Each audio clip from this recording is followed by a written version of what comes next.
Mulakan hari anda dengan penuh kesyukuran. Buka matamu, gapai impianmu. Temu kita kembali dalam Ummah Today. Layari portal kemanusiaan, berita dalam dan luar negara. Berkongsi manfaat demi ummah, agama, bangsa dan negara. Dari ummah untuk ummah. www.ummahtoday.com.my.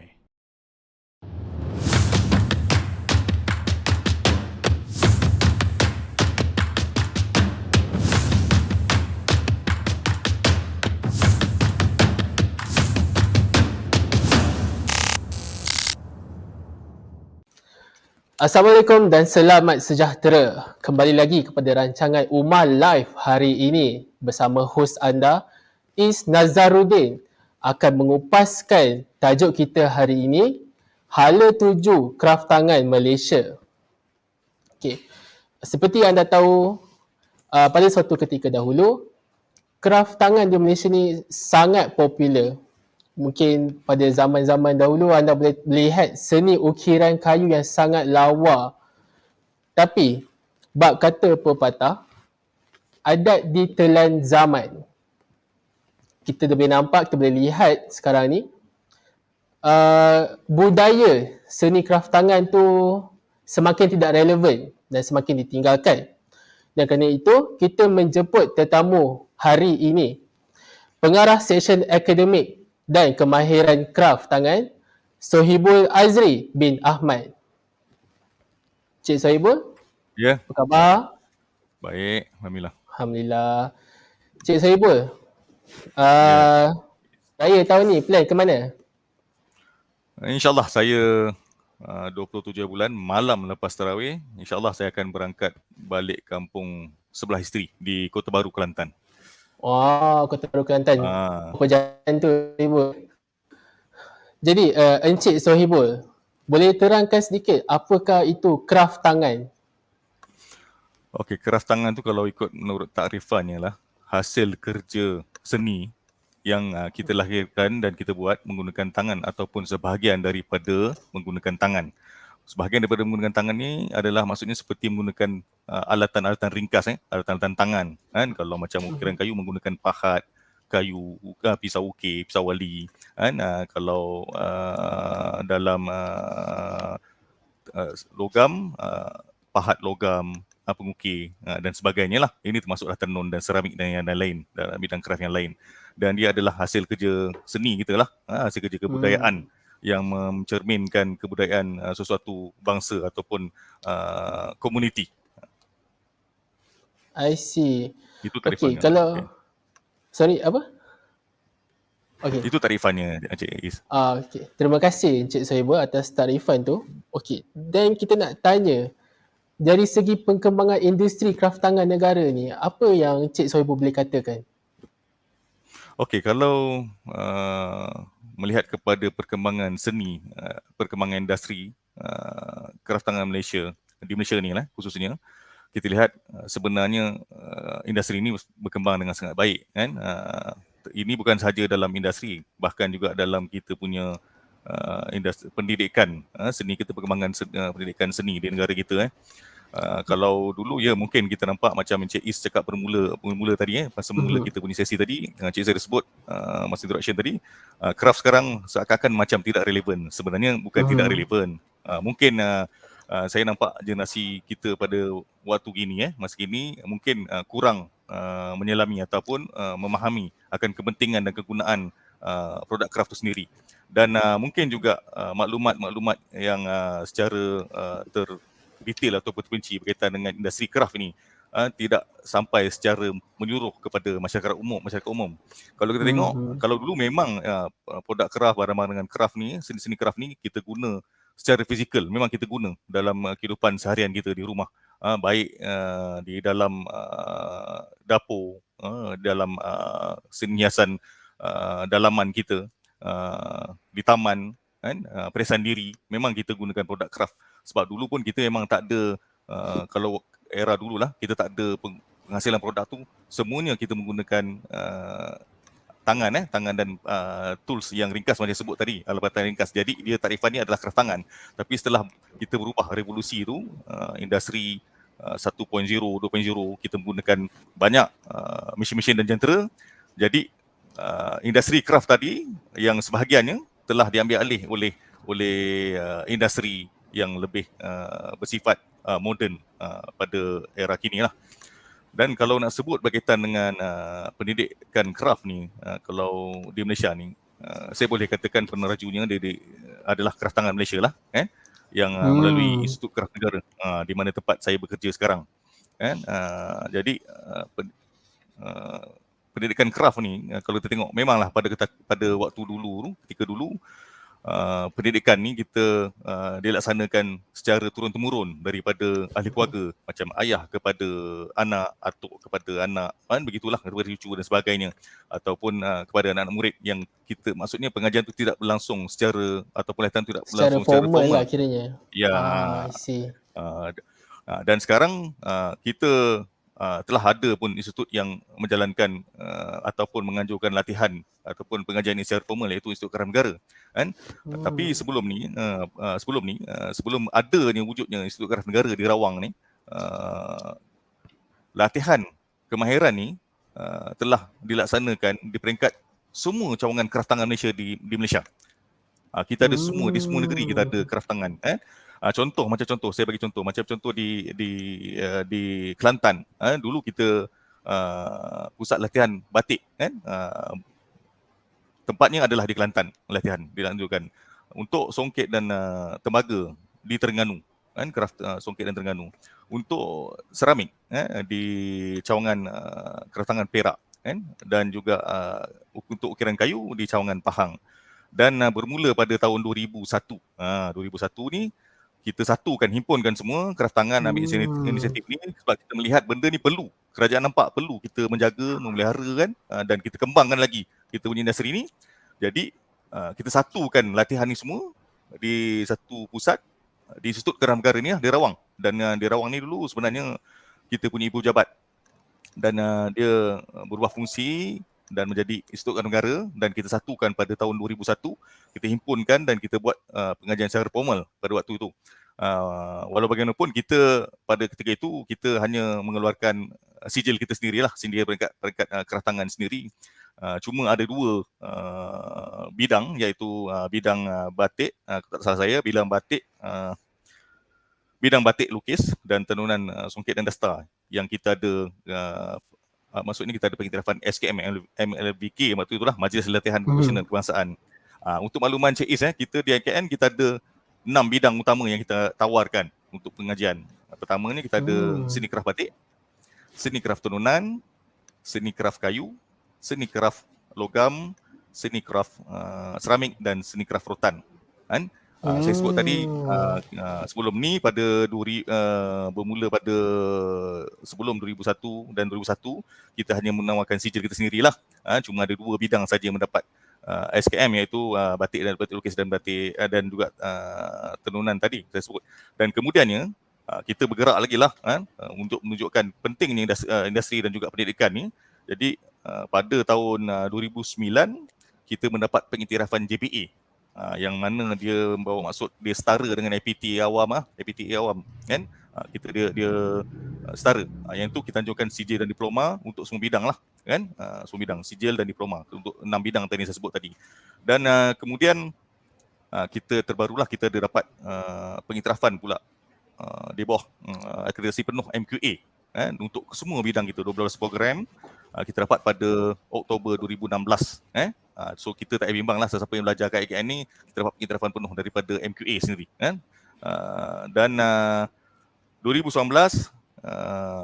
kita lebarkan lagi kita punya sayap pengajian lah, bila kita melihat kita punya pengurusan kita peringkat tertinggi peringkat tangan, melihat di bawah kementerian kita, Perkhidmatan Pelancongan Seni dan Budaya, melihat pentingnya craft ini, kita perhebatkan lagi dia punya pendidikan, kita nak salurkan maklumat secara pendidikan kepada belia-belia. Jadi mana belia-belia berminat untuk belajar secara kemahiran dan tapi tidak memiliki kelulusan ataupun tidak memiliki SPM kan, jurusan yang setara dengan SPM, jadi dia boleh masuk program SKM. Kita tawarkan 2019 kita bermula dan untuk bidang-bidang 6 bidang tersebut, dan pada 2020 kita rasmikan pula kampus telik kita. Kita buka kampus telik kita di Sabah kan, dan juga baru-baru ni kita buka di Sarawak 2001, baru lagi kita buka untuk pengajian di sana kan. Di Sabah kita ada kursus rotan, nyaman rotan dan tenunan dan di Sarawak kita ada tenunan puah dan tenunan songket di situ. So dia terus berkembang. Okey, untuk makluman Cik Is juga saya teruskan Oh ya. Boleh saya teruskan? Boleh. Okay. Tak apa, boleh. Saya teruskan juga. Jadi sehingga bermula pada 2001 tu, kalau dalam data pengesanan graduan kita, sehingga 2001 hingga 2021 pada tahun lepas, kita dah lahirkan, Institut Kraf Negara kita dah lahirkan 2,812 orang graduan dalam pengajian sijil dan diploma dan juga yang terbaru SKM lah. Dan melalui jumlah tersebut, pecahannya sejumlah 1,589 orang yang telah graduate dalam program diploma dan 1,198 telah menerima sijil dan 25 orang kita SKM baru yang kita first grup yang baru combo lah di bawah program kita. Itulah seberingkas berkaitan dengan perkembangan industri dan juga pendidikan kraft di negara kita. Saya rasa tak ketaluan kalau saya sebut kraft tangan adalah penajunya dan melalui IKN adalah penaju untuk pendidikan kraft. So pelajar kita pun telah banyak menyambung pelajar di IPT awam contoh macam UiTM, USM kan, UPSI kan, dan sebahagiannya ada yang dah balik sini jadi tenaga pengajar pun ada, dan ada menjadi pensyarah di universiti tersebut lah.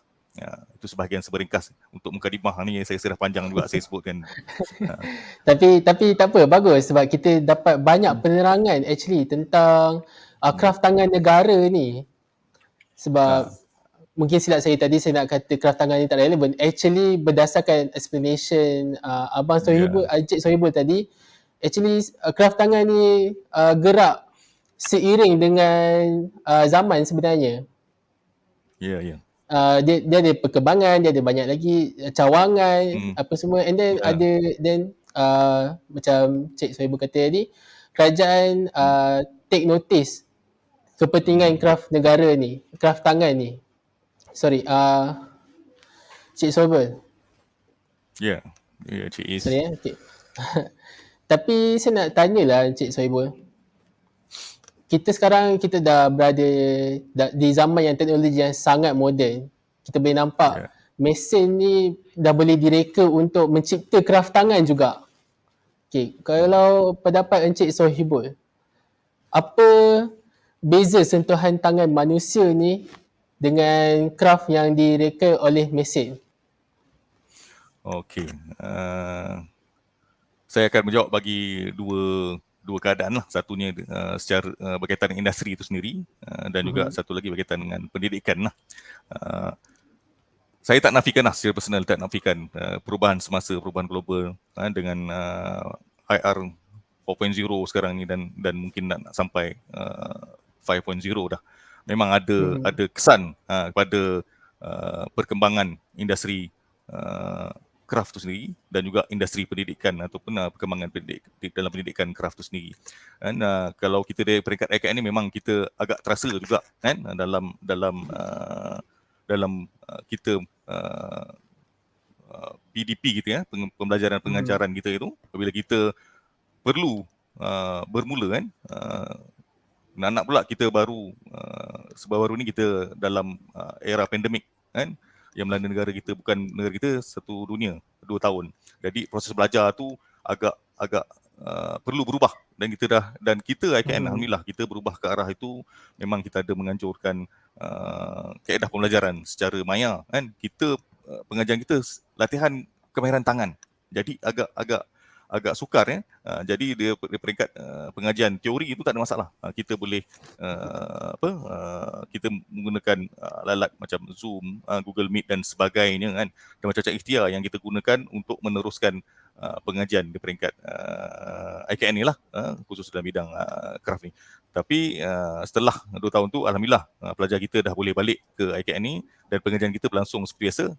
Tapi kita masih ada sebahagian pengajian tu kita terus juga mengekalkan menggunakan maya ni lah. Dan benda ni perlu diberi pendidikan bukan sahaja kepada pelajar, tenaga pengajar juga perlu kita bagi kursus untuk penggunaan peralatan digital dan sebagainya yang saya nampak. Tapi walau macam mana pun ini yang menarik berkaitan dengan kraft tangan yang saya nampak. Memang kita nampak di luar sana isu berkaitan dengan globalisasi, mesin, jentera dan sebagainya, teknologi. Ya betul tadi saya sebut ada sedikit menjejaskan, tapi walau bagaimanapun kraft tangan ni macam saya sebut tadi, tafsiran asal awal, tafsiran berkaitan dengan kraft tangan. Kraft tangan itu sendiri ada industri pengeluaran yang menggunakan tangan ataupun sebahagian daripadanya. Yang menggunakan peralatan-peralatan ringkas, peralatan-peralatan yang kita boleh create sendiri, peralatan yang kadang-kadang dia bukan peralatan yang perlu semua orang mengguna yang sama. Kalau saya sendiri ataupun Cik Is membuat satu produk, Cik Is membuat ukiran, saya membuat ukiran. Kadang-kadang, selalunya Cik Is akan menggunakan tools Cik Is sendiri sebab nak menunjukkan kelainan, dan saya juga menggunakan tools saya sendiri. Jadi kat situ kita nampak perkara pokoknya adalah kelainan. Jadi dalam seni craft ni, yalah kalau kita guna mesin kita tak panggil lah craft tangan lah. Kalau kita menggunakan mesin, maksud saya dalam pembuatan craft tu sendiri. Tetapi dalam penyediaan bahan mentah, dalam kita membuat hal-hal berkaitan dengan sukatan kan, kita pengiraan dan sebagainya, ya kita menggunakan teknologi. Yang itu memang kita ke arah itu. Kan di Institut Kraft Negara kita memang ada kita memang menggunakan teknologi dah sebelum ni, macam-macam mesin kita gunakan. Kalau dalam seramik tu macam-macam mesin lah, kita ada dapur elektrik dan sebagainya kan, dan kita ada membuat perolehan secara berperingkat, dan dalam proses penghantaran sekarang ke IKN kita menambah kita punya mesin dan jentera yang khususnya untuk membantu mempercepatkan dalam proses penyediaan bahan mentah dan juga untuk hal-hal berkaitan kemasan akhir, dan juga mungkin berkaitan untuk pengiraan dan pengukuran. Tetapi dalam proses pengeluaran produk craft tu, dia masih lagi kita menggunakan tangan dan juga sebahagian yang saya sebut tadi, alat-alat tertentu, sebab itulah yang kita nak ukur pun dalam penilaian kita. Dan juga kalau kita sebagai seorang pembeli kan atau pengguna craft, dah tentu kita nak yang macam tu kan. Kalau kita semuanya menggunakan mesin, dia adalah seperti yang produk-produk biasa yang kita boleh tengok kat dalam pasaran sekarang kan, dan dunia value pun adalah sudah tentulah berbeza.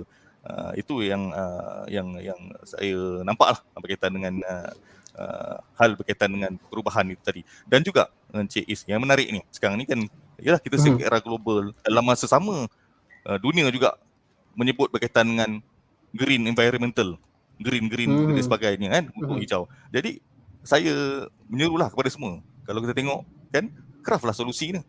Craft tangan ni adalah solusi ni. Kalau tengok, kalau kita tidak ada, saya tidak cakap langsung tak ada pencemaran dan sebagainya, bahan sisa buangan, tetapi dia sangat minimal, tidak seperti industri masa yang besar kan, dan tidak ada bahan-bahan chemical yang boleh menjejaskan alam semula jadi. Bahkan bahan-bahan yang kita gunakan seperti rotan, kayu kan, kita tengok sangat tanah liat, dan tools yang kita buat pun tools yang berasaskan daripada semula jadi. Kita gunakan kayu juga kan, terkembalikan itu. Jadi dia ada solusi untuk keadaan sekarang ni, dan dalam masa sama ada juga teknologi di situ kan. Itu yang saya nak sentuh. Dan juga yang terakhir ni berkaitan dengan soalan yang kedua ni, saya seronok bila sebut berkaitan dengan teknologi ni, sebab kita tak perasan, generasi muda ke belakang ni tak perasan, dia nampak craft tangan ni tak ada teknologi kan, kurang teknologi, dia tak nampak ke sana. Saya suka sebut satu hasil karya saya panggil kalau tokoh craft dunia tu William Morris, dia tak ada sekarang dalam buku sejarah, dia amat terkenal. Dia ada pioneer lah dalam art and craft di Britain.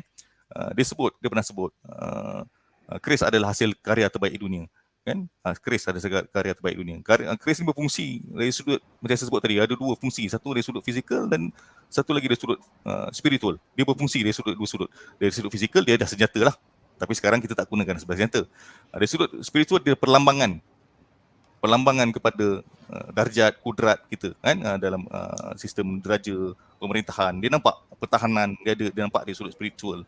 Dan keris ni, untuk makluman Cik Is, teknologi apa yang orang dulu pakai, kalau nak dibandingkan sekarang yang ada berbagai mesin digital, 3D printer dan sebagainya, teknologi apa yang orang dulu pakai sehingga kan dia boleh buat keris tu, kalau kita tengok hanya menggunakan tool ringkas, macam tak ada kita tengok lukisan teknikal yang begitu hebat, tapi macam mana dia boleh buat lok-lok tu dengan begitu halus dan cantik dan tepat pada kadar bandingnya. Yang tu yang saya nampak kat mana teknologi yang kita nak sebut pada waktu itu. Tapi dia boleh menghasilkan macam tu. Dan lama sama kita tengok kan ada sebahagian keris yang betul-betul lewat tu, kita tengok ada boleh ditegakkan. Kalau kita tengok mata ni letak tu bertegak atas meja tu. Balance macam mana? Apa teknologi ada masa tu? Jadi saya nampak craft ni dalam masa sama, craft tangan ini ataupun seni craft ni, dia membawa mesej bahawa teknologi itu bukan semata-mata pada alat ataupun mesin-mesin yang untuk menghasilkannya, tapi teknologi itu adalah pada karya itu sendiri, dan paling besar teknologi adalah pemikiran sang pembuat itu sendiri. Itu teknologi paling besar dalam bidang craft tangan. Itu yang saya nampak. Okay, Cik Sohibul tadi mungkin kita bergerak side track sikit, tapi Cik Sohibul ada mention tentang dari segi global kan, solution untuk rumah hijau atau untuk go green ni ialah dengan craft tangan. Okay, kalau Malaysia compare dengan negara lain boleh nampak tak implementation orang tu? Okey, kalau nak cerita dalam craft ni sebagai solusi kepada keadaan hijau ni, saya rasa Jepun, Korea lama dah dilaksanakan. Jepun, Korea yang paling dekat lah kan. Dan sekarang kalau kita tengok negara Vietnam cepat berkembang dalam industri craft kan, craft dan seni dan craft ni kan, seni craft ni. Dan hasil produk-produk ataupun desain-desain terkini, tak kira lah bukan dalam craft pun, elektronik, otomotif, architecture, yang di negara yang saya sebut tadi macam Jepun dan Korea, menggunakan asasnya adalah menggunakan ideologi ataupun saya nak sebut pengaruh daripada semangat daripada yang dibuat hasil-hasil craft pertukangan tangan mereka kan. Kalau kita tengok macam contoh saya tengok Jepun kan, Jepun kalau dia punya tu sangat hebat kan. Kalau kita tengok otomotif dia kan, kalau kita tengok kereta, kalau Cik Is tutup lambang kereta dia, tak tahu lambang apa, kalau saya bagi teka-teki lah ni kereta apa, tutup lambang, Cik Is boleh tahu ini kereta Jepun, kita boleh tahu ini kereta Jepun. Macam mana Cik Is boleh tahu? Sebab tengok daripada design dia, dan dia dah mempengaruhi kita semua dengan bentuk-bentuk form dia kan, rupa dia yang dia buat bermula daripada industri craft dululah. Dia punya design tu dia pengaruh. Kita nampak macam ada kadang-kadang tu nampak macam samurai lah, macam kita sebut yang tu kan, dia punya design tu. Itu saya cakap dia negara lain dah, yang negara maju kebanyakannya bermula di situ juga. Seni dan budaya ni adalah menjadi macam saya cakap, dia jadi peneraju kepada industri lain lah untuk mengangkat satu negara. Dia sangat penting. Okay. Sangat insightful Encik Sohibul. Banyak beri keterangan. Actually mungkin menyedarkan even saya yang saya rasa craft tangan ni agak lapuk di telan zaman macam tu lah orang kata. Okay. Tapi tak apa, kita akan kembali lagi selepas ini. Kita akan berehat seketika. Tapi bagi penonton yang sedang menonton rancangan Umar Live hari ini, jangan lupa like, follow dan share kepada rakan-rakan anda. Kita akan kembali selepas ini. Assalamualaikum, Mak. Mak, abang nak balik kampung ni. Baliklah. Lelok kat jalan tu. Alang-alang dah boleh rentas negeri, pulanglah ke pangkuan keluarga. Kepulanganmu pasti mengubat rindu ayah dan bonda. நான் இன்னும் கொஞ்ச நிமிஷம் வர போறேன். Tetapi jangan sesekali lupa 全部都 OK， 爸爸别担心。 jaga kendiri, jaga SOP. Layari www.ummahtoday umatutoday.com.my. Mulakan hari anda dengan penuh kesyukuran. Buka matamu, gapai impianmu. Kita kembali dalam Ummah Today. Layari portal kemanusiaan, berita dalam dan luar negara. Berkongsi manfaat demi ummah, agama, bangsa dan negara. Dari ummah untuk ummah. www.ummatoday.com.my. Assalamualaikum. Kembali lagi kita ke rancangan Ummah Live hari ini. Okey, tadi kita dah mengupaskan sedikit tentang perkembangan industri kraftangan dekat negara. Tapi kita masih ada persoalan. Kenapa kita boleh katakan budak zaman sekarang lah kan kurang tahu tentang kraftangan negara ni. Okay. Kalau untuk Encik Sohibul saya nak tanya Encik Sohibul. Adakah kurangnya promotion tentang kraftangan dekat negara ni? Okey, baik Cik Iz. Menarik soalan tu. Untuk makluman Cik Iz, kita di peringkat kraftangan banyak ikhtiar yang kita buat. Dan saya rasa untuk menyebut berkaitan dengan kurang promosi, saya rasa mungkin ya atau mungkin tidak. Tapi mungkin kurang tepat sebab kita dah terlampau di peringkat kraftangan. Kita banyak program promosi yang kita buat untuk memperkenalkan, mengetengahkan kita punya produk kraft kita, industri kraft kita kepada masyarakat luar. Dan baru-baru ni pada bulan 2 yang lepas kita ada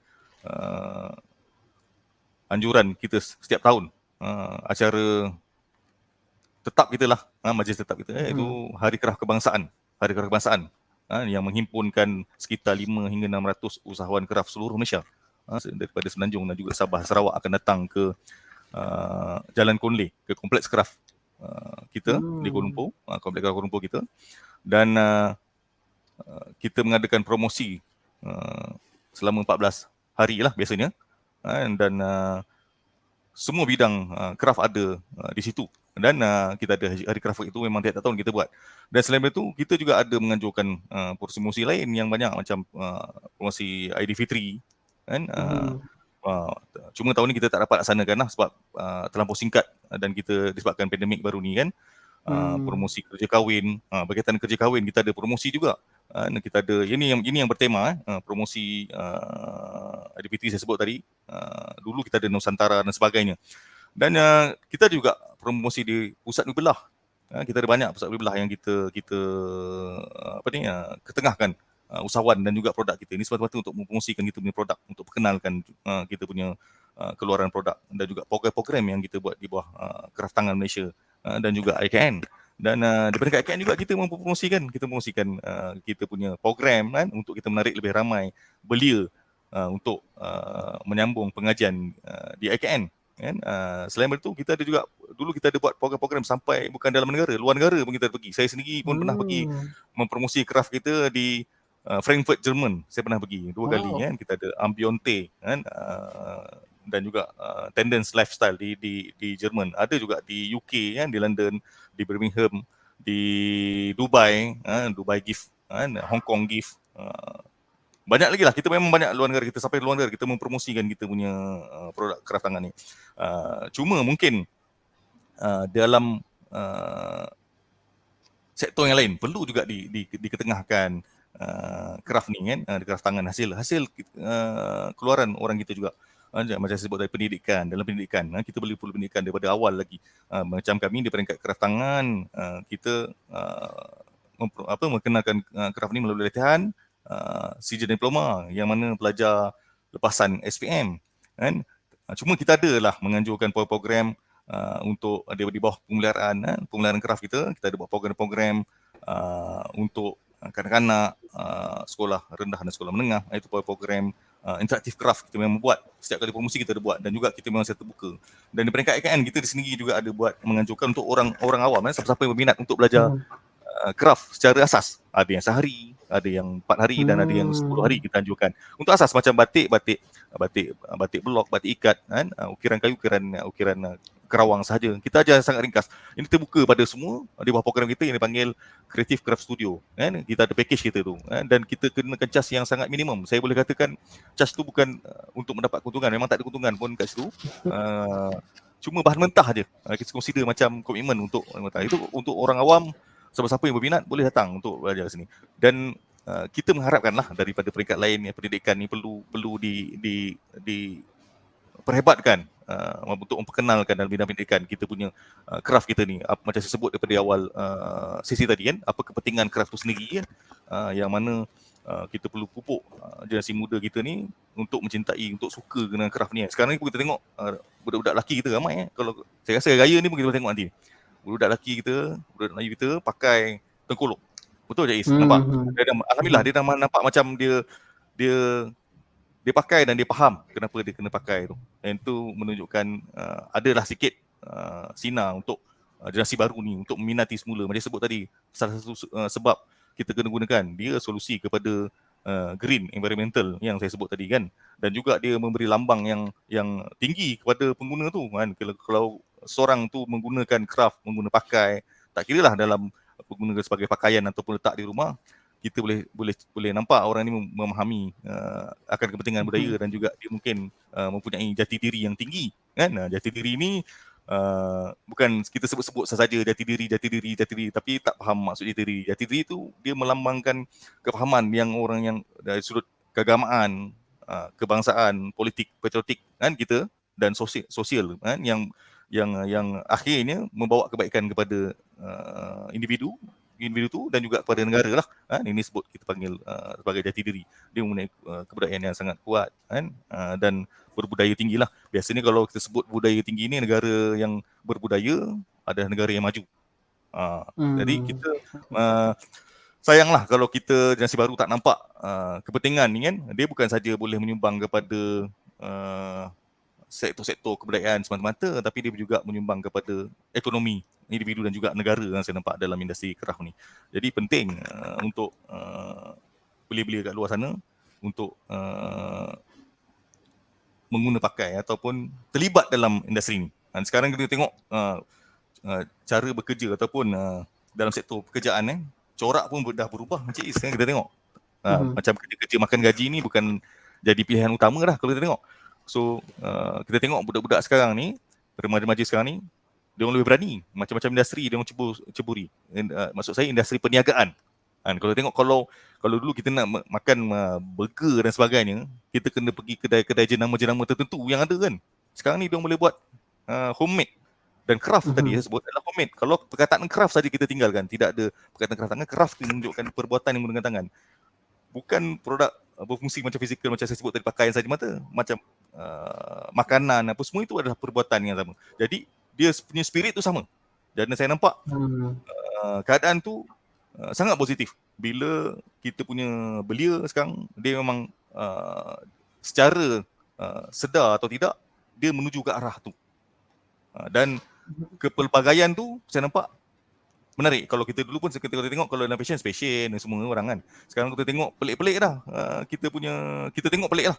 Tapi dia positif untuk perkembangan industri kan. Kalau kita tengok dari sudut pakaian kan, kita punya belia macam mana penggunaan tools dan sebagainya. Diorang remaja sekarang lebih suka tengok benda yang mungkin dia sama tapi tak serupa. Macam itulah kalau kita tengok dalam seni, kalau kita nak memiliki suatu benda, ketidaksamaan tu yang kita nak. Dia macam saya tadi awal tadi Cik Is ada sebut penggunaan mesin dan sebagainya kan. Mesin tu kalau dia keluar rupa tu lah semua kan. Jadi dari sudut value on estetik dia tak ada sangat. Saya tak cakap lah tak ada langsung, tak ada sangat. Tapi kalau menggunakan tangan tadi, hasil seni craft tangan tadi, hasil seni craft tadi, value dia memang pasti tinggi. Apatah lagi kalau kita memiliki hasil-hasil karya atau produk daripada orang-orang yang saya sebut tadi. Macam contoh saya sebut sebahagian sajalah yang saya sebut tokoh-tokoh craft negara apa semua. Kita punya adik guru kan, yang memang kita tahu dia orang ni hebat kan. Kalau yang macam lelaki dia suka memiliki cincin daripada siapa yang buat, dia nak tahu siapa buat kan. Hatta kalau nak beli harga 1,000, 2,000 pun ada. Sanggup.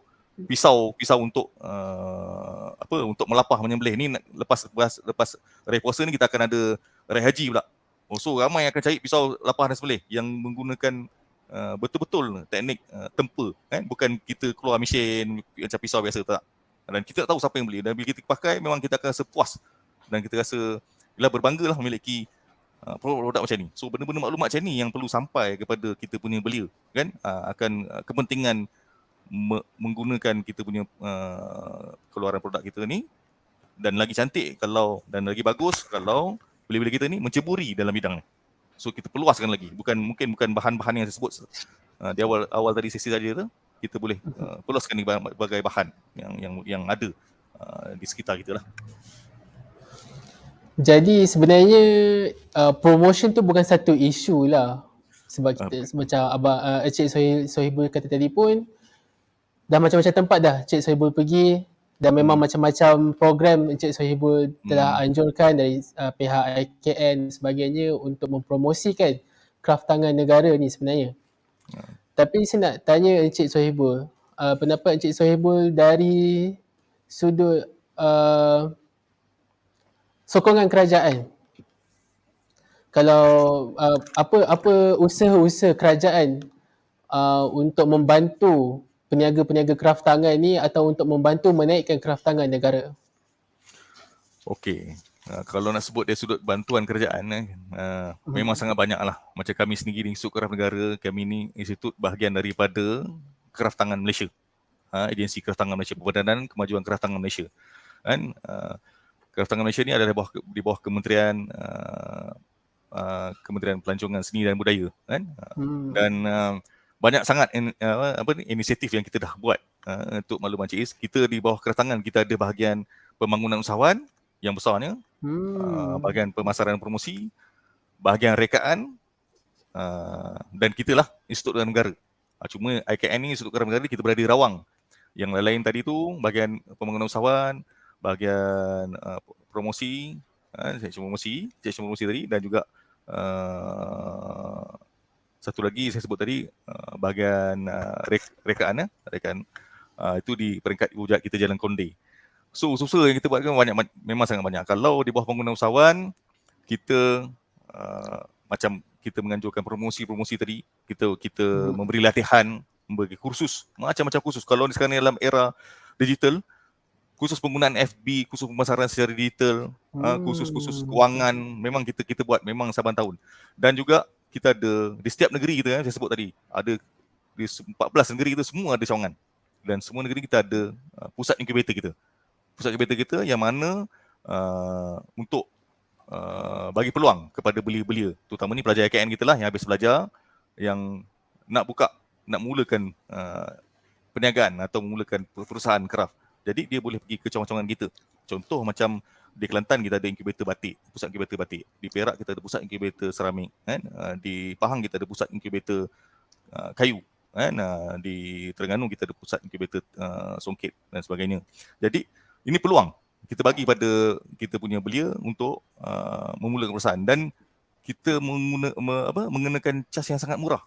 Even 6 bulan pertama tak perlu bayar pun kita bagi sediakan. Dan yang lain tu kita macam consider macam bayar utility tu kan. Kita bagi pada tu salah satu program lain. Dan ada program-program lain, package lain yang kita ketengahkan. Dan juga kita buat promosi tadi yang saya sebut tadi, di bawah bahagian promosi kita, pasaran kita buat promosi yang saya promosi bertema dalam negara yang saya sebut tadi di Jalan Konde.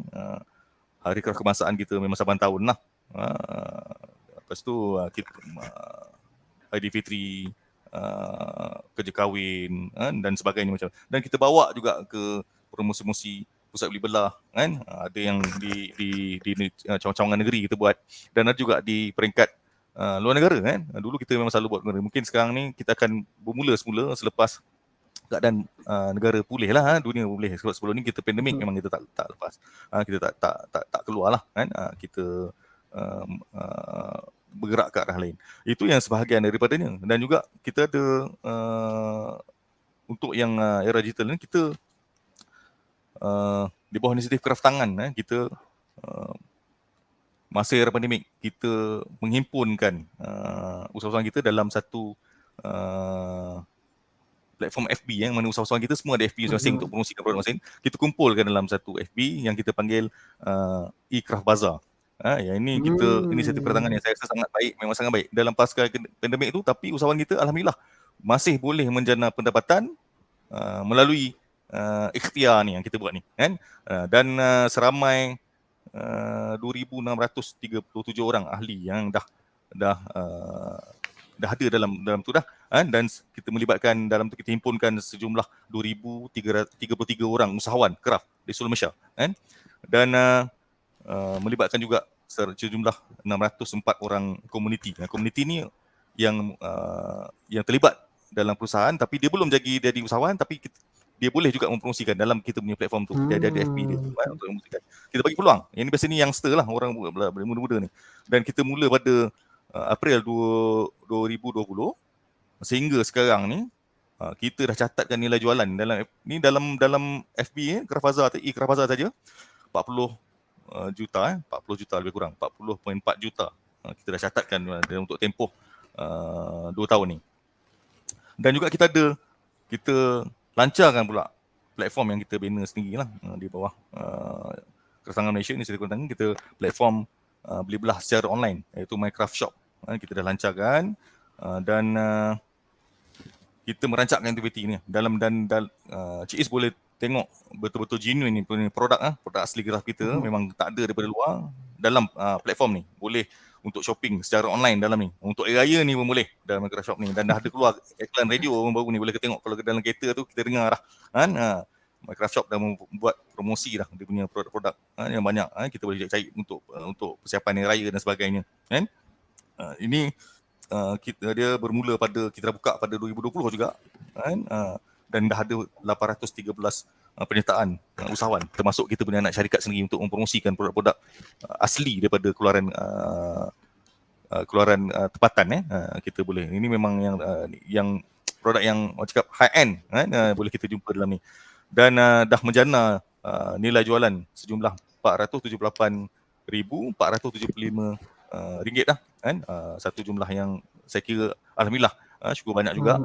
Dan jumlah ahli dah catat seramai 3,291 orang kan. Ini antara yang kedua yang kita secara digital yang kita buat. Dan juga kita juga ada bangunkan aplikasi directory craft on the go ini untuk siapa-siapa orang yang macam tadi, macam Cik Is cakap, kita ramai tak tahu. Melalui platform ni, melalui aplikasi ni, dekat handphone ni, kita boleh tahu dekat mana usahawan craft kita berada. Dan kita boleh tengok sini produk-produk yang dikeluarkan, apa yang ada yang menarik ni, yang kita boleh capai lah kan. Yang ni pengguna kita setakat ni dah ada 2,200 orang kan. Dan dalam tu kita dah muatkan gambar-gambar produk-produk kita. Produk terbaik ni kita ada 18,000 dekat 19,000 lah keping gambar kita dalam tu, dan boleh tengok sendiri, dan melibatkan sejumlah 1,395 orang usahawan di seluruh Malaysia. Boleh. Ini untuk pelancong ke siapa datang nak tengok, nak cari kat mana craft ni, melalui aplikasi ni. Handphone je boleh detect semua. Ini antara ikhtiar kita. Dah banyak lagi lah kita punya ikhtiar. Dan juga salah satu ikhtiar yang besar ni IKN lah, tertubuhnya IKN ni. Untuk mengangkat craft tangan tu sendiri. So memang kerajaan banyak sangat dah bagi ni, dan bantuan, sokongan kan. Dan sampai ke luar negara juga kita bawa usahawan ni untuk mengetengahkan produk kita, dan juga dalam sama untuk membantu usahawan kita untuk menjana pendapatan kan. Dan apa lagi yang kita nak sebut, memang banyak dah kita dah buat di peringkat agensi, dan juga kerajaan kita memang sangat menyokong industri ini. Tapi Cik Sohibul, mungkin soalan ni agak kontroversial lah. Macam Cik Sohibul sendiri pun dah terangkan, actually dari segi promotion, dari segi sokongan kerajaan, memang tak ada masalah. Memang actually ramai orang yang cuba untuk mengangkatkan balik martabat craft tangan ni sebenarnya. Tapi saya nak tanya Encik Sohibul, pendapat Encik Sohibul tentang rakyat Malaysia yang mengagungkan jenama-jenama luar ni berbanding jenama-jenama lokal. Apa yang Encik Sohibul boleh katakan? Okey. Saya rasa tak semua rakyat kita, masyarakat kita yang mengagungkan produk jenama luar. Dan ada sebahagian produk tu mungkin dia tak bersangkutan ataupun tidak maksudnya tidak related dengan kita punya tu. Jadi ada perbezaan. Kita kena jelas kat situ. Dalam produk craft kita ni dalam hal tertentu, contohnya pasti saya rasa memang pasti akan menggunakan produk kita ni, pengguna akan menggunakan produk kita. Contoh dalam kita punya majlis istiadat kita. Kita tak beli barang jenama luar ni kan. Macam contohnya perkahwinan, cuma mungkin hantaran. Itu pun kita akan dapat hantaran mungkin itu sikit. Tapi dalam pakaian, persiapan apa semua, hiasan apa semua, kita menggunakan orang ramai masih menggunakan produk kita. Dan masih menggunakan produk kita, masih membeli, mengguna pakai kan, menjaga. Dalam majlis yang lain juga, dalam hal perayaan-perayaan tertentu macam hari raya, banyak produk craft kita akan terjual. InsyaAllah akan terjual. Dan juga saya sebut tadi untuk raya korban juga selepas hari raya. Penggunaan pisau, kita tak beli pisau yang luar, kita cari pisau yang tempaan betul, tempa kita juga. Tapi walau macam mana pun saya tak nafikan lah, ada sebahagian daripada kita yang dia amat meminati produk daripada luar. Mungkin sebabkan jenama dan sebagainya, yang kita panggil brand. Dan juga dia punya informasi yang saya sebut tadi, pengetahuan berkaitan dengan kepentingan menggunakan produk craft tempatan ni mungkin berada di tahap rendah ataupun dia semakin pudar lah. Dia semakin pudar, itu saya nampak. Jadi benda tu yang saya cakap tadi, kita perlukan pendidikan, perlu dididik, dipupuk, di lebih usaha-usaha untuk memberi faham kepada masyarakat umum ni perlu dibuat secara berterusan. Dan alhamdulillah memang itu yang kita usahakan, dan banyak bantuan daripada orang perseorangan, NGO dan semua banyak bantu. Sawan sendiri pun membantu untuk mempromosikan, untuk perkenalkan, untuk beri tahu akan kepentingan memiliki kan produk craft itu sendiri. Jadi pendidikan tu sangat penting. Keperluan menggunakan produk kita itu, sekiranya kalau masyarakat kita tahu, saya rasa orang ramai akan memilih untuk menggunakan produk kita lah, kan? Walaupun craft ni bukan supply semua sektor tapi dalam tu macam penggunaan barang dapur yang lebih bagus yang disebut tadi, ada unsur-unsur hijau, tidak ada pencemaran, peralatan makanan tu, peralatan makanan kita boleh guna yang kita keluarkan sangat bagus dalam pakaian kita kan. Cantik kalau kita pakai, macam contoh kita tengok songket dan sebagainya, samping-samping kita memang sangat cantik kan. Ukiran kayu kan, hiasan dalaman. Sekarang ni pun kita tengok ramai dah berminat, macam sebut tadi, budak-budak ramai remaja kita yang dah bertengkolok sekarang kan, antara songkok tengkolok, ramai pakai tengkolok remaja kita. Jadi tu nampak perkembangan yang positif lah saya sebut tadi. Dan banyak lagi lah dalam kehidupan harian yang kita boleh gunakan produk craft ni kan. Contoh macam perempuan memang pesan diri menjadi pilihan lah untuk diguna pakai, macam kerongsang dan sebagainya. Itu saya nampak. Baik. Okay. Jadi dari penerangan Encik Sohibul, actually kita boleh nampak yang craft tangan negara ni tidak akan menghilang. Pelbagai promotion telah dilakukan, sokongan kerajaan pun agak kuat, dan seperti yang Encik Sohibul kata, even kualiti craft tangan negara kita pun adalah antara yang terbaik di peringkat global. Kita akan berehat seketika. Berjumpa lagi sebentar ini. Bagi yang menonton, sekali lagi saya ingatkan, jangan lupa untuk like, follow dan share kami. Kembali lepas ini. Mulakan hari anda dengan penuh kesyukuran. Buka matamu, gapai impianmu. Kita kembali dalam Ummah Today. Layari portal kemanusiaan, berita dalam dan luar negara. Berkongsi manfaat demi ummah, agama, bangsa dan negara. Dari ummah untuk ummah. www.ummahtoday.com.my. Assalamualaikum Mak. Mak, abang nak balik kampung ni. Baliklah. Elok kat jalan tu. Alang-alang dah boleh rentas negeri, pulanglah ke pangkuan keluarga. Kepulanganmu pasti mengubat rindu ayah dan bonda. நான் இன்னும் கொஞ்ச நிமிஷம் வரப்போறேன். Tetapi jangan sesekali lupa 全部都 OK， 爸爸别担心。 jaga kendiri, jaga SOP. Layari www.ummahtoday.com.my. Assalamualaikum. Kembali lagi kita ke rancangan Umah Live hari ini. Okay, sebelum itu saya nak ingatkan bagi penonton, sila follow, like dan share kepada rakan-rakan anda. Kita dah memasuki ke sesi terakhir. Okay, kita akan, saya nak tanya Encik Sohibul, bagi graduan-graduan IKN, selepas sesi pengajaran mereka di IKN, apa masa depan mereka selepas graduate daripada IKN? Okey, dalam kita punya data graduan kita pelajar-pelajar kita ni kalau ikutkan kita punya bahan asal kita memang kita IKN ni adalah untuk kita melahirkan usahawan-usahawan kraft tangan kan, yang menyumbang kepada industri dan juga ekonomi negara.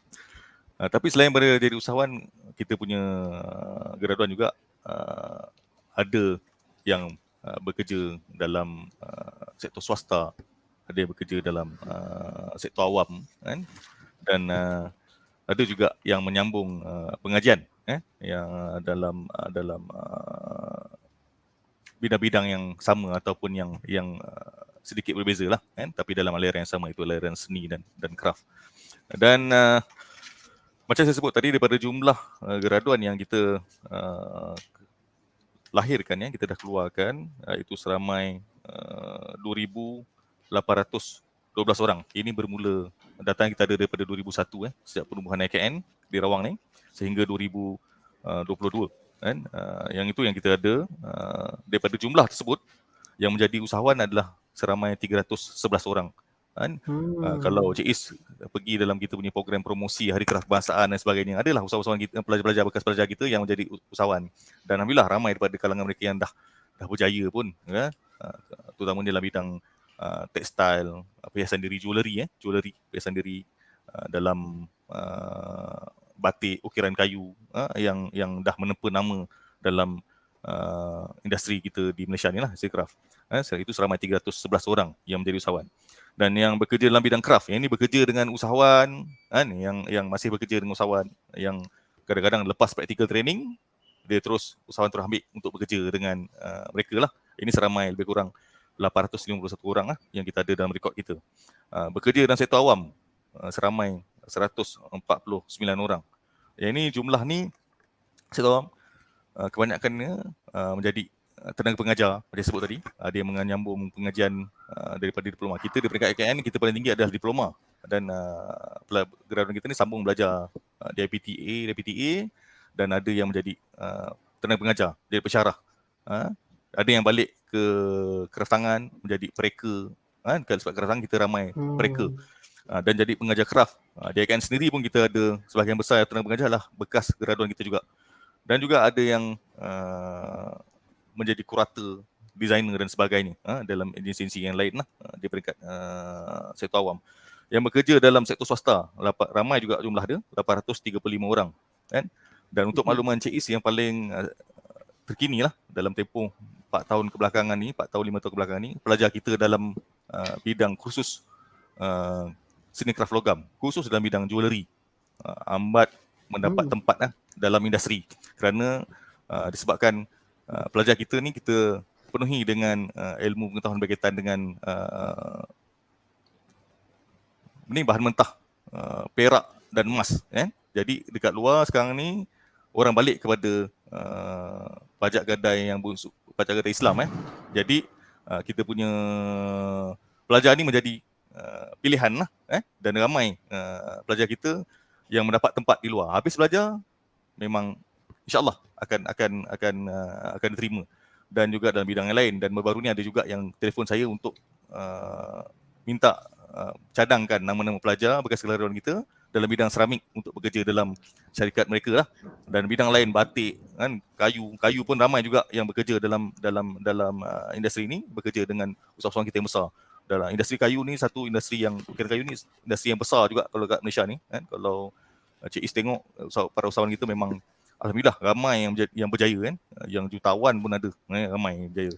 Dan juga ada sejumlah 179 orang menyambung pengajian. Yang ini saya sebut dari awal sesi tadi, yang sambung pengajian ni ada yang sambung belajar di UiTM, ada yang sambung di USM, dan UPSI.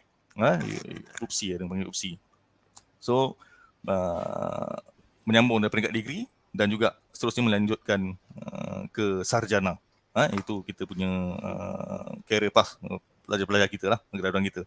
Jadi insyaAllah tak ada masalah, dan kita IKN pun telah mendapat pengiktirafan penuh daripada MQA, Majlis Akreditasi Malaysia lah, kita mendapat pengiktirafan penuh. Jadi potensi ni sangat besar. Dan dalam industri kita ni, tadi saya nak sambung sikit berkaitan dengan industri tadi tu. Support tak supportnya kerajaan ni, atau penting tak penting apa ni, besar tak besar industri kita ni, untuk tahun 2019 saya ambil 5 tahun kebelakangan beberapa tahun kebelakangan ni, jualan kita dapat kutip sebanyak 519 juta pada tahun 2019. Pada tahun 2020 dia ada menurun sikit sebabkan pandemik, 233 juta. Biasanya 500 juta kita punya purata sale jualan pada setiap tahun.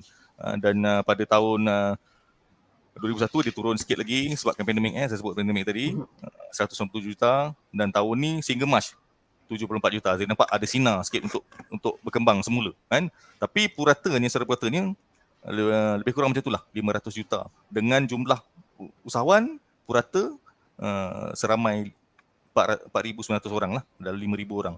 Jadi dia satu industri, bukan industri yang kecil, besar. Kalau kita dapat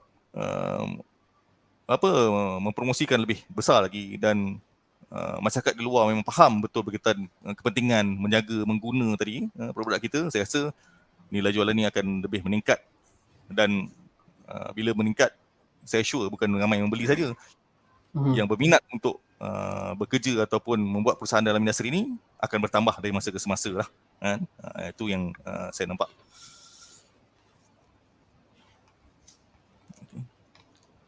Okay, jadi sebenarnya seperti yang kita lihat, potensial bukan satu masalah. Masa depan untuk graduan IKN bukan satu masalah. Tapi saya nak tanya Encik Sohibul, mungkin ada di kalangan mereka yang di luar ni takut atau merasakan kraftangan ni memerlukan bakat untuk sertai seperti Institut Kraftangan Negara ni baru boleh dipercaya pada diri dia boleh maju dengan kraftangan. Apa pendapat Encik Sohibul sebenarnya tentang itu? Ya, mungkin bakat hanya sebahagian, tapi setiap benda, perkara yang kita buat, kita perlu melalui proses pembelajaran, latihan, pendidikan kan? Itu perlu melalui proses tu. Dia ada permulaan, dan untuk tujuan tu saya rasa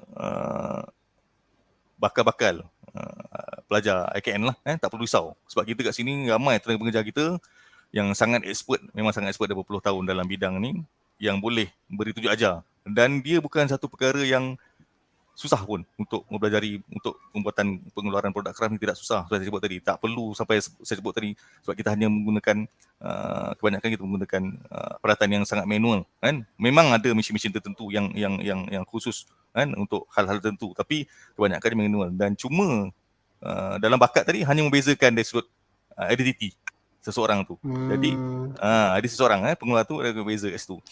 Tapi tak ada masalah untuk belajar craft ni. Saya asas kita semester demi semester, saya rasa insyaAllah setiap pelajar yang belajar kat sini bermula pun dengan zero juga pelajar kita kan. Tapi bila belajar dah boleh buat, datang minat, dan kadang-kadang kita punya pelajar ni, bekas graduan kita ni lebih hebat daripada kami yang kat sini lah kan.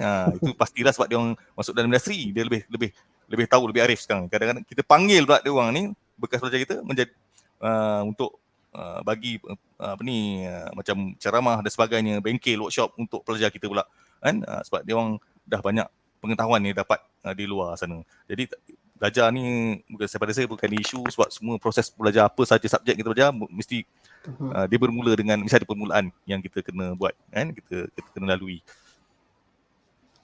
Okay, jadi sebenarnya mana-mana pun sama je, sama ada nak masuk kraftangan atau nak masuk universiti untuk belajar sains ke apa ke, sebenarnya minat tu yang ada perlu penting. Okay, Encik Sohibul, memandangkan kita tengah mengakhiri sesi kita, saya nak tanya pendapat Encik Sohibul tentang harapan kraftangan negara. Dan mungkin Encik Sohibul boleh promosikan sedikit tentang IKN ni, mungkin bagi siapa yang berminat nak berdaftar, Encik Sohibul boleh cerita sikit cara-cara pendaftaran. Okey. Okey. Okey, terima kasih Encik Is. Harapan saya sendiri mewakili diri saya sendiri dan juga Institut Kraf Negara ialah Kraftangan Malaysia. Saya pun sendiri dah bertugas dengan kraftangan lebih kurang dalam 18 tahun kan. Saya melihat perkembangan industri ni kan, dan kita menimba pengalaman. Saya juga belajar di sini kan berkaitan dengan kraft tu sendiri, apa kepentingan menjaga kraft ni, apa kepentingan untuk kita pelihara dan memelihara kan, untuk tak lain tak bukan, pertama ni memang untuk kita bentuk jati diri, dan selain itu dia boleh menyumbang kepada pendapatan yang lumayan lah insyaAllah. Dia mengangkat ekonomi negara kita juga. Jadi harapan kita sudah tentulah kita nak tengok industri ini terus berkembang dan dia kekal. Bidang kraft ni kekal dan macam saya sebut tadi, kraft ni akan sentiasa relevan sampai bila-bila.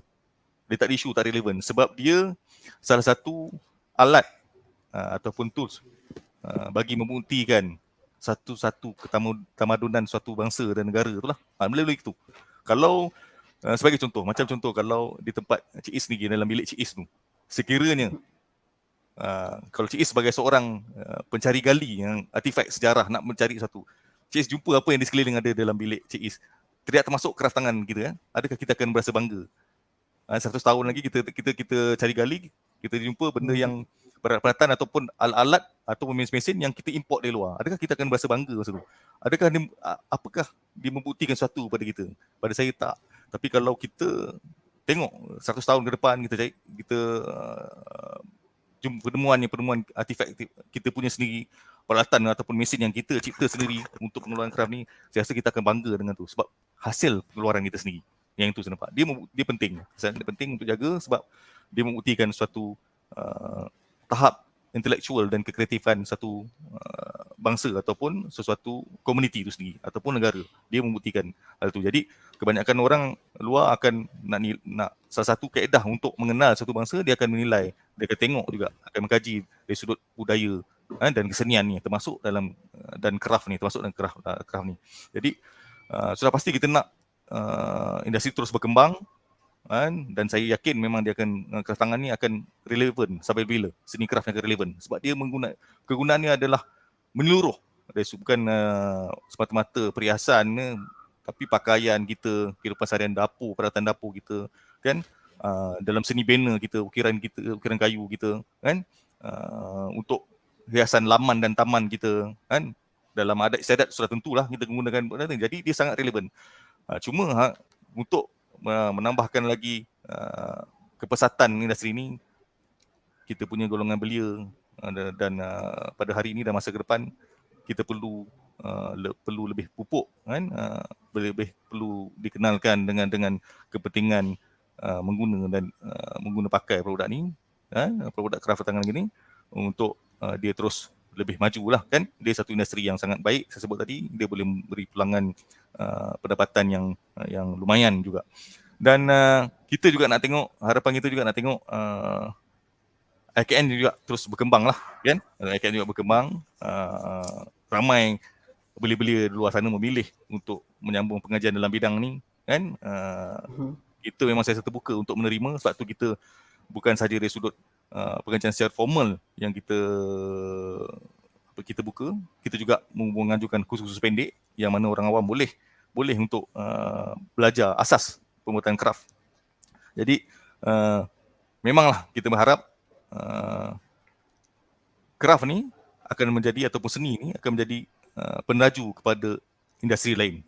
Contoh-contoh kalau lepas ni kita ada industri lain yang nak buat, so reka-rekaan tu akan rekan-rekan yang nak guna pakai macam seni banner, otomotif dan sebagainya, ikutlah contoh macam Jepun. Dia menggunakan konsep ataupun subjek daripada hasil craft tradisional dia dan dia apply kepada produk moden. Jadi dia punya identiti tu kekal sampai bila. Macam kita tengok, saya sebut tadi berkaitan dengan negara macam Jepun, Korea apa semua kan. Kita boleh tengok ini Korea, ini Jepun. Kita boleh kenal pula. Sedangkan craft kita tak mahir. Identiti kita tak mahir. Tapi kita boleh lagi mahir dengan identiti negara orang kan, disebabkan mereka ni faham dan berjaya membawa identiti itu dan bermula daripada craft tu, industri awal tu, craft, dan sampailah sekarang industri yang berasaskan mesin, jentera dan digital. Dan untuk masuk KKN ni tak susah pun. Boleh terus pergi kita punya website dan boleh datang ke KKN sendiri pun tak apa, nak tengok kan tempat ni sekarang pun dah boleh datang, dah boleh walk in, boleh tengok. Dan kita buka kita beri kemasukan ni untuk pengetahuan Cik Is, kita intake kita setahun 2 kali. Kita ada Januari, kita setahun sekali, minta maaf. Intake kita setahun sekali saja, iaitu pada Julai. Dan kita buka, sekarang kita dah buka pun untuk pendaftaran masuk KKN sehingga penghujung Jun nantilah, sehingga penghujung masukkan bulan Julai. Jadi kita dah buka, boleh pergi kepada kita punya website, pergi pada www.ikn.gov.my ataupun boleh pergi kepada FB kita, boleh telefon kita juga pada di nombor 03 6091 5322, 03 6091 5322, boleh telefon kita. Dan kita sekarang memang tengah mempergiatkan kita punya promosi lah untuk masuk KKN ni. Ada 3 program besar yang kita tawarkan, iaitu program sijil dan diploma, yang mana yang ini 2 ni mendapat fitrafan MQA, dan kita juga ada mengajukan program SKM level 1 dan level 3, tapi kita buat single tier lah, terus level 3. Yang ini tempoh pengajian untuk SKM 2 tahun, diploma 3 tahun, dan sijil tadi 2 tahun. Masuk KKN sangat selesa, kemudahan pelbagai-bagai kita sediakan, asrama secara percuma lelaki dan perempuan, kan? Kita bagi sediakan bantuan makan dan minum 3 kali sehari, kan? Pagi, tengah hari dan malam lah, petang dan malam tu, kan? Dan kita bagi allowance pada belia-belia yang nak sambung belajar kat sini. Kita bagi allowance sebulan, kita bagi RM120 untuk semua program sijil, diploma dan SKM. Kita bagi RM120 untuk sehari hidup pelajar. Ini yang saya sebut tadi, kerajaan bantu dah semua. Dan juga kita kenakan yuran, tapi yuran ni saya rasa macam saya nak cakap yuran pun tidak jugalah, sebab dia sangat murah dan hanya perlu bayar sekali sahaja dalam tempoh pengajian. Kalau diploma tu kita bayar RM450 untuk tempoh sepanjang 3 tahun. Sekali tu je kita minta tu bayaran. Itu saya consider macam komitmen lah. Untuk sijil, program sijil RM300 sahaja untuk 2 tahun pengajaran, 2 tahun tempoh pengajaran. Dan juga untuk SKM RM150 sahaja, kan? RM150 sahaja untuk SKM untuk 2 tahun pengajaran. Jadi dia sangat selesa, dan kita ada perpustakaan yang ada lebih kurang 26,000 naskah buku, majalah dan sebagainya yang boleh jadi rujukan. Kita ada tempat riadah yang sangat selesa, kan? Peralatan sukan yang lengkap pun semua. Baru-baru ni kita baru beli basikal, sebab kita tengok kat luar orang ramai belia-belia, remaja suka pakai kayu basikal sekarang, trend kini. So kita ada sediakan basikal untuk dikasih petang-petang. Duit sekali lipat tu, Cik Is, kan? Dengan basikal mountain bike. So budak-budak boleh kayuh. Ni pun lepas itu hari masa pandemik, dia tak dapat nak keluar sangat daripada hostel. Bila dah lepas tu, alhamdulillah dia lega, dia berkayuh dalam IKN. So kita punya kawasan IKN ni pun luas, kan? So, macam-macam aktiviti boleh buat. Dan environment kita pun sangat selesa. Kita ni tak adalah sangat jauh sangat daripada bandar, maksud saya Kuala Lumpur, dan tak adalah sangat dekat sangat dengan KL. Kita di pinggir, dan kita bukanlah berada di betul-betul di tengah Rawang. Kita di antara Selayang dan Rawang. Maksudnya kita di pinggir. Kita tidak betul-betul berada di tengah bandar, dan kita tak berada di hujung lah. Jadi suasananya selesa dan mudah untuk kita belajar ni, untuk akses ke mana lah, untuk KKL dan sebagainya. Dan kita ada makmal komputer yang lengkap, kan? Cafeteria, kan? Kita ada cafeteria juga. Jadi siapa yang belajar kat sini akan rasa seronok lah belajar kat sini, kan? Dengan kita lah belajar seni, belajar craft, benda yang pada saya dia menggembirakan lah, dan kita dapat mengeluarkan ekspresi kita, apa kita nak keluarkan, kan? Dalam bidang kreatif ni, kan? Jadi dia pasti seronok dan berbaloi lah kalau datang belajar sini. Saya menyeru pada belia untuk sambung belajar dia, kan? Okay. Jadi seperti anda dengar, kita boleh lihat kraf tangan negara Malaysia ini mempunyai potensi yang sangat besar. bukan satu lagi pemikiran yang kita boleh katakan adat ditelan zaman, kerana pelbagai promotion dan sokongan kerajaan telah memperbesarkan lagi institusi kraftangan negara ni sebenarnya. Jadi bagi siapa yang berminat, jangan rasa kraftangan ni tiada masa depan, sebab kesimpulannya berdasarkan apa yang Encik Sohibul memberikan pandangan beliau tentang kraftangan negara ni, sebenarnya mempunyai masa depan yang agak cerah, mempunyai hala tuju yang kita boleh capai dengan impian kita. Sekali lagi, saya nak terima kasih kepada Encik Sohibul kerana menjadi tetamu untuk Ummah Live hari ini. Okay. Sama-sama. Kepada anda yang menonton, sekali lagi saya ingatkan, jangan lupa untuk like, follow dan share kita punya Facebook, dan kita akan mengakhirkan kita punya session malam ini. Jangan lupa untuk menonton lagi rancangan Ummah Live kita setiap hari Rabu pada pukul 9 malam. Dan juga jangan lupa sentiasa ikut berita terkini di portal kami ummahtoday.com.my, www.ummahtoday.com.my.